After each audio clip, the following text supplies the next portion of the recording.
Bharatiya Janata party का जब पहला अधिवेशन हुआ था, भारतीय जनता पार्टी ने तय किया था कि सेकुलर एंड सोशलिस्ट रास्ता अपनाएंगे, लेकिन संघ का और उनके परिवार के लोगों का जो संघ परिवार है उसका रास्ता सेकुलर और सोशलिस्ट नहीं है। जहां 15 अगस्त पूरा देश खुशियों के साथ झंडारोहण कर करके मना रहा है, वहीं आज का दिन हमें उन तमाम शहीदों को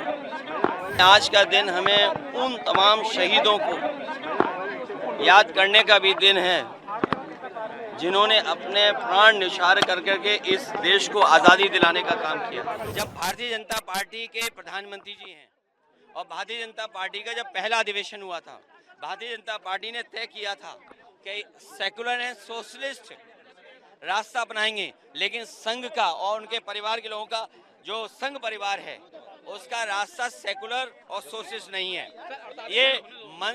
ये मुंह से तो हैं स्वदेशी, लेकिन मन से नहीं, मन से विदेशी हैं। आज 15 अगस्त है, स्वतंत्रता दिवस की 15 अगस्त स्वतंत्रता दिवस की मैं आपके माध्यम से पूरे प्रदेश और देशवासियों को बहुत बहुत बधाई और शुभकामनाएं देना चाहता हूं। जहां 15 अगस्त पूरा देश खुशियों के साथ झंडारोहण कर करके मना रहा है, वहीं आज का दिन हमें उन तमाम शहीदों को याद करने का भी दिन है जिन्होंने अपने प्राण न्यौछावर कर करके इस देश को आज़ादी दिलाने का काम किया। राष्ट्रपिता महात्मा गांधी, भगत सिंह, चंद्रशेखर आज़ाद, ऐसे तमाम लाखों लाख संख्या में लोगों ने इस देश को आज़ादी दिलाने में अपने प्राणों की भी परवाह नहीं की और जान न्यौछावर कर करके इस देश को आज़ादी दिलाने का काम किया। अंग्रेज जाने के बाद हमारा स्वतंत्र भारत, हमारा अपना कानून, हमारा अपना प्रधानमंत्री, हमारे सभी अधिकार अपने बन गए। आज जब हम 15 अगस्त और स्वतंत्रता दिवस मना रहे हैं, वहीं ये भी हम याद रखें कि हमारे सामने जो दुनिया की चुनौतियां हैं उनको भी स्वीकार करना होगा। जितना हमारा किसान मजबूत होगा, हमारा जितना ही देश आर्थिक रूप से मजबूत होगा, उतना ही नौजवानों का हम भविष्य बेहतर कर पाएंगे। हमारे देश के किसान खुशहाल हों, हमारे देश के उद्योग कारोबारी वो संपन्न हो, दुनिया के बाजार से मुकाबला कर सकें। हमें अपने देश को मजबूत बनाने के लिए कोई भी त्याग करना पड़े, उसके लिए हम सबको, भारतवासियों को तैयार रहना चाहिए। जहां तक समाजवादी पार्टी, डॉक्टर राम मनोहर लोहिया, बाबा साहब भीमराव अम्बेडकर जी, नेताजी और तमाम समाजवादी विचारकों ने जो हमें सिद्धांत दिया, जो समाजवादी आंदोलन दिया, इसी से हमारा देश खुशहाल होगा और तरक्की करेगा। जो गैर बराबरी है देश में, वो तभी खत्म हो सकती है जब समाजवादी सिद्धांतों पर देश चले। आज हमें खुशी है कि उत्तर प्रदेश की जनता ने समाजवादी पार्टी पर भरोसा करके सबसे ज़्यादा सांसदों को जिता करके एक हम समाजवादियों को जिम्मेदारी दी है कि देश को मजबूत बनाने के लिए, देश की एकता को और मजबूत बनाने के लिए हम लोग लगातार काम करते रहें। आज के दिन हम संकल्प लेते हैं कि हमारा किसान खुशहाल हो, नौजवान को नौकरी रोजगार मिले, हम सबका जीवन सम्मान के साथ, और दुनिया में जो हमें मुकाबला करना है उन देशों से मुकाबला कर करके अपना देश सबसे आगे बढ़ाना है। इधर हम देखते हैं कि विदेश नीति भी हमारी कुछ जितनी मजबूती के साथ देश खड़े होने चाहिए थे, आज दुनिया के वो देश हमारे साथ नहीं खड़े हैं। समय समय पे दुनिया के देश हमारे देश को धमकी देते हैं, कभी बाजार के नाम पर, कभी ज़मीन के नाम पर।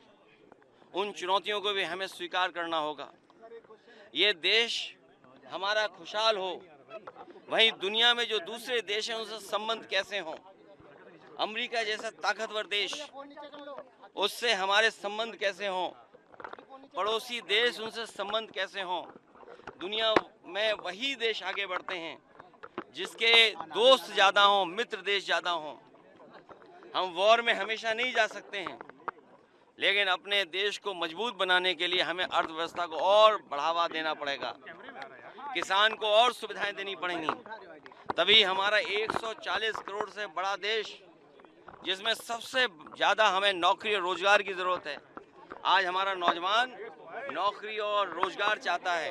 हमें उम्मीद है कि आने वाले समय में हम समाजवादी लोग मिलकर के एक ऐसी व्यवस्था लागू करें, समाजवादी सिद्धांतों को ऐसा लागू करें कि सबके हाथ में काम हो, नौकरी मिले, रोजगार मिले।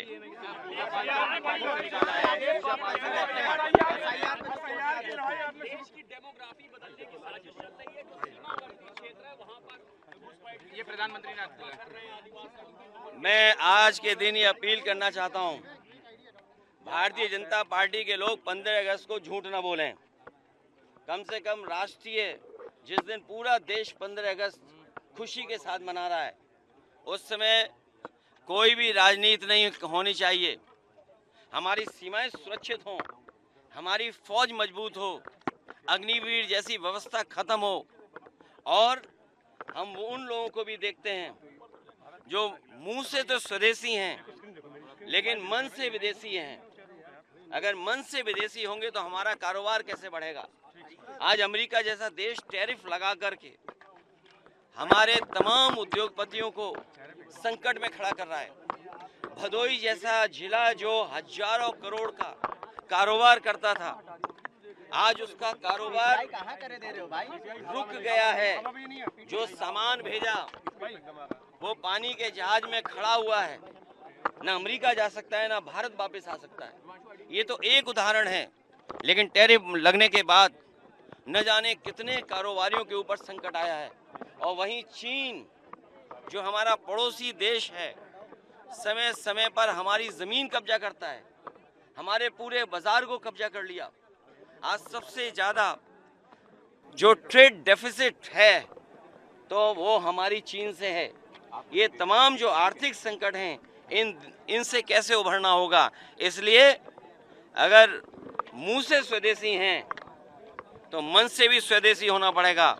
और स्वदेशी के साथ साथ जिस तरह का मकड़ जाल है जीएसटी की वजह से, जिस तरीके से मकड़ जाल पैदा हुआ है और डराने वाला जो संस्थाएं बन गई हैं, ईडी, सीबीआई, इनकम टैक्स, उससे हमारा उद्योग कारोबार नहीं बढ़ेगा, हमारा उद्योग कारोबार और बंद होगा। सुदर्शन चक्र की बात कर रहे हैं, कह रहे देश को नया डिफेंस सिस्टम सुदर्शन चक्र के नाम से दे रहे हैं।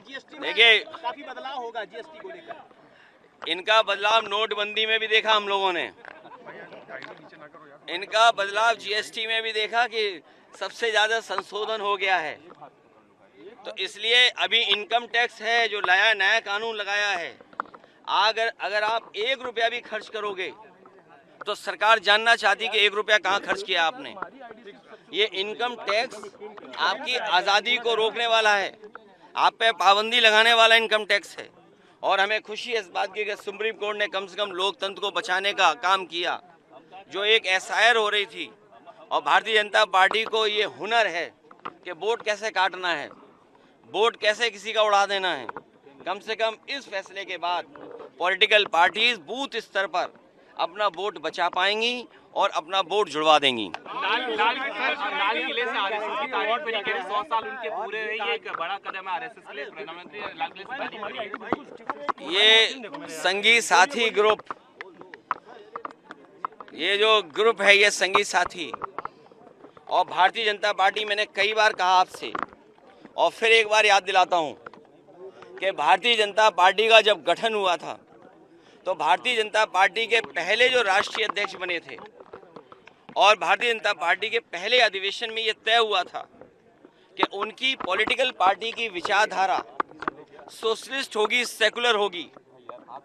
ये आज फिर सोचना है इनको, और ये जो 100 साल पूरे हुए हैं, इनको अंग्रेज़ों को बधाई देनी चाहिए, क्योंकि सुनने में आता है और कुछ इतिहासकार ये लिखते हैं कि कुछ संगठन अंग्रेज़ों ने बनाए थे जिससे भारत को धर्म के आधार पर विभाजित किया जा सके, हिंदू और मुसलमान की खाई पैदा की जा सके। इसलिए संगी साथियों को भी अपनी पहली विचारधारा जो थी समाजवादी और सेकुलर, उसको याद रख करके देश को और आगे बढ़ाना चाहिए।